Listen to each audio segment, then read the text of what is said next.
গুলিবিদ্ধ হয়েছেন হাদি সাহেব, না ইনসাফ পার্টির ওসমান হাদি সাহেব, ইনকিলাব পার্টি, দুঃখিত, ইনকিলাব পার্টি যে মঞ্চ, ইনকিলাব পার্টির মঞ্চের সম্ভাব্য প্রার্থী, তিনি গুলিবিদ্ধ হয়েছেন।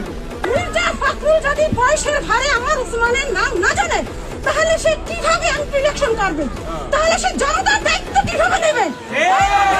তাকে বাদ দিতে হবে।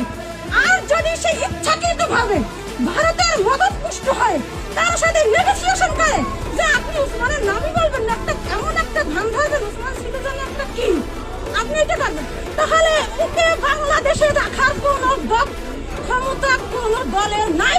তাকে জনগণ তাকে নামাই দেবে। কোন রাজনীতিবিদ হিসাবে বৈধ থাকতে পারবে না।